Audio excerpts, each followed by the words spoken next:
মেট্রোয় বসে বোর হন বলে রিল দেখেন, হেডফোন ছাড়াই জোরে জোরে রিল দেখার অভ্যেস আছে, তাহলে কিন্তু আপনি বিপদে পড়তে পারেন। আশপাশের লোক বিরক্ত হচ্ছে কিনা খেয়াল করেন না, এবার আপনার সামনে বড় বিপদ হতে পারে। 500 টাকা জরিমানা। হেডফোনের বালাই নেই, পাশে বসে গমগমে শব্দে রিল দেখে চলেছেন সহযাত্রী।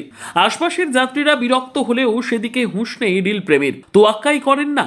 ট্রেন, মেট্রো বা বাস, পাবলিক ট্রান্সপোর্টে এই ধরনের দৃশ্য আমাদের সবারই চেনা। চূড়ান্ত বিরক্ত হলেও মুখ বুজে শব্দ যন্ত্রণা সহ্য করতে হয় যাত্রীদের। তবে এবার আর তা করতে হবে না। পাশের ব্যক্তির রিল দেখায় আপনি অতিষ্ঠ হলে জানাতে পারবেন অভিযোগ। কিভাবে জানাবেন? চেন্নাই মেট্রো রেল লিমিটেডের তরফে সম্প্রতি এক নির্দেশিকা জারি করা হয়েছে, যেখানে বলা হয়েছে মেট্রো বা মেট্রো পরিসরে উচ্চস্বরে কথা বলা, হেডফোন ছাড়া মিউজিক বা ভিডিও চালানো কিংবা ফোন স্পিকার মোডে দিয়ে কথা বলা এখন থেকে বেআইনি বলে গণ্য করা হবে। এতদিন মেট্রোয় এই ধরনের ঘটনা আকছার ঘটলেও এবার তা রুখতে কড়া পদক্ষেপের পথে হাঁটছে।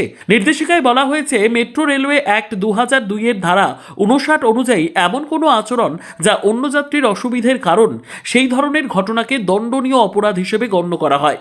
এই ধরনের ঘটনায় যাত্রীকে 500 টাকা জরিমানা, প্রয়োজনে অভিযুক্ত যাত্রীকে মেট্রো পরিসর থেকে তাড়িয়ে দেওয়া হবে। এই আইনকেই কড়াভাবে লাগু করতে চলেছে চেন্নাই মেট্রো। নির্দেশিকার পাশাপাশি জরিমানা এড়ানোর উপায়ও বাতলে দিয়েছে মেট্রো কর্তৃপক্ষ। সিএমআরএল জানিয়েছে, তেমন হলে যাত্রীরা যেন হেডফোন ব্যবহার করেন। যদি নিতান্তই প্রয়োজন হয় সেক্ষেত্রে ফোনে আস্তে কথা বলুন এবং স্পিকারে কথা বলবেন না।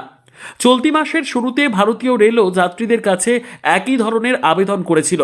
জিন, ঘরবন্ধ, প্রেমে ব্যর্থ, বশীকরণ, বিচ্ছেদ, চাকরি, বিবাহ, ব্যবসা সহ সমস্ত সমস্যা সমাধানের জন্য যোগাযোগ করুন জাকারিয়া সাহেবের তদবিরখানায়। যোগাযোগ নম্বর 9635448476। এক বিবৃতিতে ভারতীয় রেল জানিয়েছে যে ট্রেনে হেডফোন ব্যবহার করা উচিত, যাতে সহযাত্রীদের কোনো অসুবিধে না হয়। যদিও এক্ষেত্রে জরিমানা সংক্রান্ত কিছুই জানানো হয়নি। চেন্নাই মেট্রো রেল লিমিটেডের এই নতুন উদ্যোগ নিঃসন্দেহে যাত্রী স্বাচ্ছন্দ্যকে আরও এক ধাপ এগিয়ে নিয়ে যাবে। প্রতিদিন হাজার হাজার মানুষ মেট্রো ব্যবহার করেন, যেখানে অযথা উচ্চস্বরে কথা বলা বা স্পিকারে গান বাজনা অন্যদের জন্য বিরক্তির কারণ হয়ে দাঁড়ায়।